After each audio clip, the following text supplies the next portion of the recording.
நாமக்கல் மாவட்டத்தில் கிட்னி சர்ச்சையை தொடர்ந்து சட்டவிரோதமாக கல்லீரல் விற்பனை செய்த சம்பவம் பெரும் அதிர்வலைகளை ஏற்படுத்தியுள்ளது. வறுமையை பயன்படுத்தி அப்பாவி பெண்ணின் உயிருடன் விளையாடி குற்றச்சாட்டுக்கு உள்ளான கும்பல் சிக்குமா? நாமக்கல் மாவட்டம் பள்ளிப்பாளையம், குமாரபாளையம் மற்றும் அதன் சுற்றுப்பகுதிகளில் விசைத்தறி தொழில் முக்கிய தொழிலாக உள்ளது. இந்த தொழிலில் சுமார் 1 லட்சத்திற்கும் மேற்பட்ட தொழிலாளர்கள் நேரடியாகவும் மறைமுகமாகவும் ஈடுபட்டு வருகின்றனர்.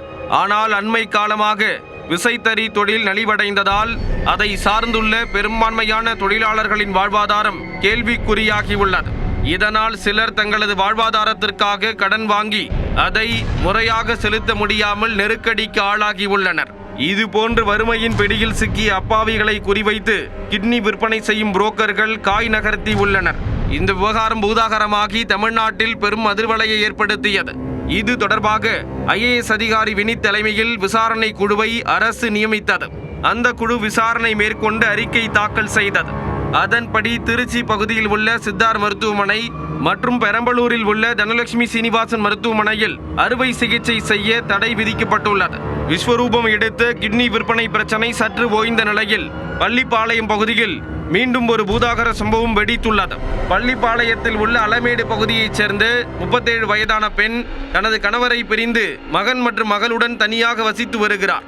ஒரு சாய ஆலையில் வேலை செய்து வந்த இவர் வறுமையின் பிடியில் சிக்கி கடன் நெருக்கடிக்கு ஆளாகியுள்ளார்.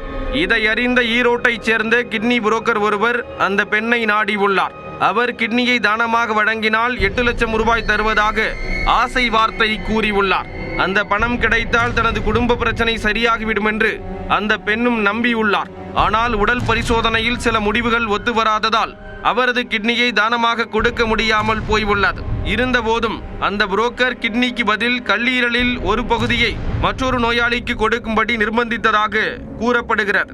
இதனால் வேறு வழியின்றி அந்த பெண் தனது கல்லீரலில் ஒரு பகுதியை விற்றுள்ளார். அதற்கு பேரம் பேசிய பணத்தை கொடுக்காமல் 4,30,000 ரூபாய் மட்டுமே கொடுத்ததாக கூறி பாதிக்கப்பட்ட பெண் குற்றம் சாட்டியுள்ளார். கடந்த 2021ஆம் ஆண்டு கல்லீரல் விற்பனை செய்ததாக கூறியுள்ள பெண்ணுக்கு தற்போது உடல்நலக் குறைவு ஏற்பட்டுள்ளது.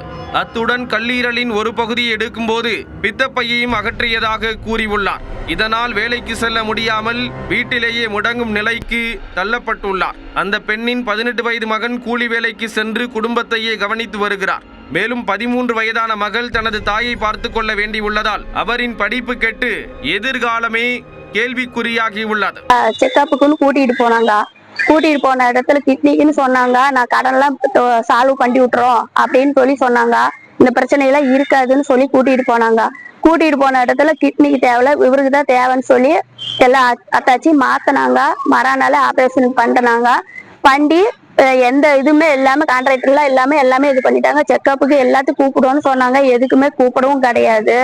ஆனா ரொம்ப இதா இருக்குது, உடம்பு முடியாம போயிருது. என்ன பிள்ளைங்க தான் பாத்துக்குது.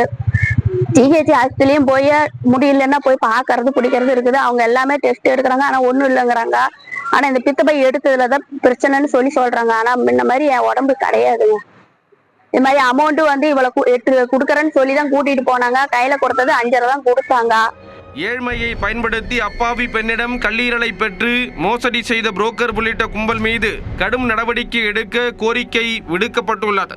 நாமக்கல்லில் சட்டவிரோதமாக கிட்னி விற்பனை நடைபெற்ற அதிர்ச்சியிலிருந்து மீள்வதற்குள் தற்போது கல்லீரல் விற்பனை தொடர்பான விவகாரம் விஸ்வரூபம் எடுத்துள்ளது.